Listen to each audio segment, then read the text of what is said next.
काय झालेलं आहे? नाही, आज दावा दाखल करून घेतला. माणिकराव कोकाटे यांनी जी कंप्लेंट दाखल केली, प्रायव्हेट कंप्लेंट रोहित पवारांविरुद्ध, त्याच्याविरुद्ध दावा आता मॅजिस्ट्रेट कोर्टाने दाखल करून घेतला आहे आणि 24/9 ही पुढची तारीख दिलेली आहे आणि त्या तारखेला माणिकराव कोकाटे आमदार साहेब स्वतः उपस्थित राहून कंप्लेंटबद्दल व्हेरिफिकेशन करणार आहेत. त्याच्यामुळे 24/9ला माणिकराव कोकाटे हे कोर्टामध्ये येतील आणि ते स्वतः व्हेरिफिकेशन कंप्लेंटचं करतील. नेमकं दावा काय दाखवतील, कशासाठी दाखवतील? दावा मुख्यतः हाच आहे की त्यांनी त्यांच्या ट्विटरवरनं एक स्टेटमेंट केलं होतं की कोकाटे साहेब विधान मंडळामध्ये रमी खेळत आहेत.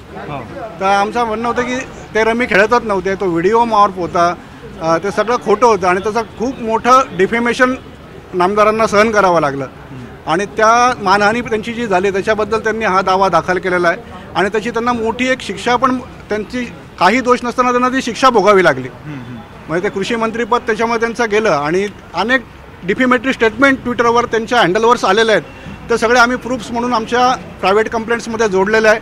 त्याची दखल माननीय न्यायालय जरूर घेईल आणि याच्यामध्ये रोहित पवारांना न्यायालयात उपस्थित राहावंच लागेल आणि हा व्हिडिओ कुठून आणला, नंतर ते कोणता गेम खेळत होते, कारण रम्मी हा गेम म्हटल्यानंतर त्यांच्या ट्विटरवर अनेक आहे की ते जुगार खेळत आहेत का, असे पण प्रश्नचिन्ह निर्माण केले गेले. तर त्या सगळ्या प्रश्नांची उत्तरं पण त्यांना द्यावी लागतील.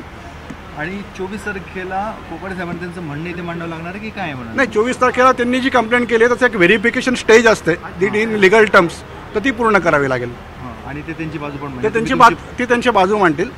न्यायालय त्यांना काही प्रश्न विचारेल. रोहित पवार यांना कधी ते आता जशी केस पुढे जाईल तसं ते ठरेल.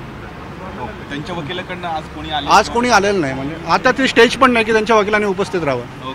नोटीसला कोणते उत्तर आलेलं नाही ना? हां, त्यांच्या आम्ही जी नोटीस दिली त्याला कोणते उत्तर आलेलं नाही. त्यांनी त्या नोटीसची खिल्ली उडवलेली आहे. त्यांच्या ट्विटरवरती नोटीस टाकली आमची त्यांनी. किती दिवसाची मुदत दिली होती आपण? मी 7 दिवसाची त्यांना मुदत दिली होती. त्या मुदतीत उत्तर आलं असतं तर ही वेळ आमच्यावर आली नसती न्यायालयात येण्याची. कोणत्या न्यायालयात खटला दाखल करतो? कोणत्या न्यायालयात? माननीय न्यायालय नरवाडिया मॅडमकडे खटला सुरू आहे.